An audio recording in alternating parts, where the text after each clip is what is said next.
हमारी संस्कृति, हमारे संस्कार सदा रहें हमारे साथ। सब्सक्राइब करें तिलक।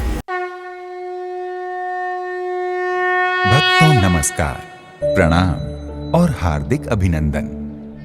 भक्तों, तीर्थराज की संज्ञा प्राप्त प्रयागराज का धार्मिक, आध्यात्मिक, सांस्कृतिक और ऐतिहासिक महत्व है, क्योंकि यहाँ एक तरफ गंगा, यमुना और सरस्वती पतित पावनी नदियों का संगम त्रिवेणी क्षेत्र और प्रयागराज में महर्षि भारद्वाज और महर्षि लोमस का आश्रम है, तो वहीं महान राष्ट्रभक्त अमर बलिदानी चंद्रशेखर तिवारी आजाद अर्थात चंद्रशेखर आजाद बलिदान स्थल और प्रयाग संगीत समिति भी अवस्थित है।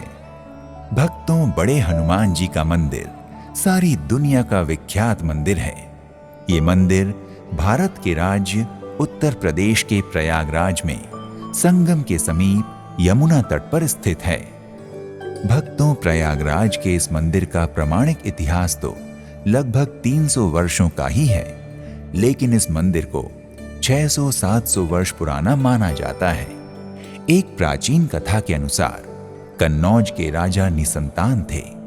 उन्होंने संतान प्राप्ति हेतु अनेक उपक्रम किए, परंतु उन्हें संतान सुख प्राप्त न हुआ। राजा अत्यधिक दुखी होकर अपनी संतानहीनता की समस्या के निदान हेतु अपने कुलगुरु के पास गए। कुलगुरु ने राजा की संतानहीनता का समाधान बताते हुए कहा, राजन, आप विंध्याचल पर्वत में जाइए और वहां से हनुमान जी के उस स्वरूप की मूर्ति बनवा कर लाइए जिस स्वरूप में हनुमान जी अहिरावण के नागपाश से राम लक्ष्मण को छुड़ाने के लिए पाताल लोक गए थे। कन्नौज के राजा ने गुरु की आज्ञा मानकर विंध्याचल पर्वत जाकर हनुमान जी की वैसी ही मूर्ति बनवाई जैसी राजा के गुरु ने कहा था। कहा जाता है कि जब राजा जलमार्ग से नाव द्वारा मूर्ति लेकर वापस आ रहे थे, तभी संगम के समीप अचानक नाव टूट गई और उसी स्थान पर हनुमान जी की प्रतिमा जलमग्न हो गई।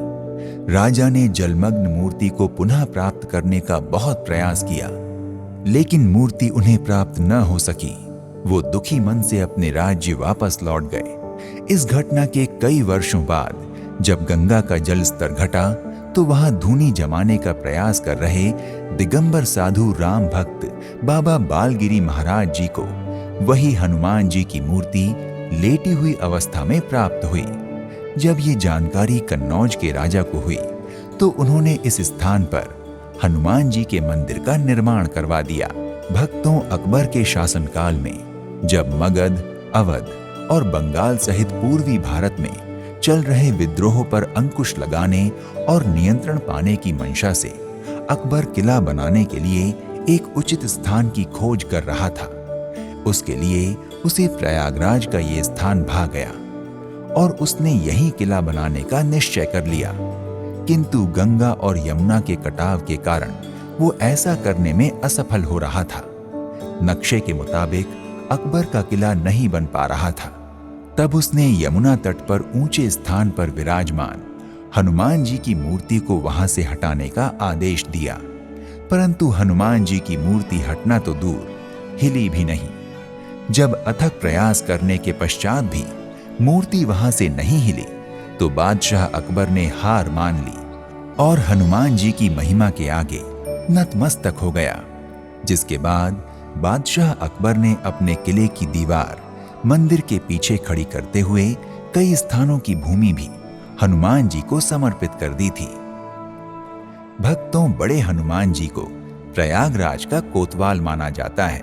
कहा जाता है कि भक्तों को प्रयागराज के त्रिवेणी क्षेत्र में माघ स्नान, पुरुषोत्तम माघ स्नान, कुंभ स्नान, अर्ध कुंभ स्नान, महाकुंभ स्नान और संगम स्नान आदि का संपूर्ण पुण्य फल तभी प्राप्त होता है जब वे इस मंदिर में आकर बड़े हनुमान जी का दर्शन पूजन करते हैं। भक्तों, अगर आप प्रयागराज पहुंचकर बड़े हनुमान जी के दर्शन पूजन और उनका आशीर्वाद प्राप्त करने के इच्छुक हैं, तो अपने बजट, क्षमता और सुविधा अनुसार यात्रा का शुभारंभ कीजिए।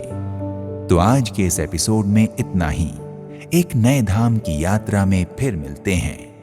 नमस्कार, प्रणाम, इति शुभम।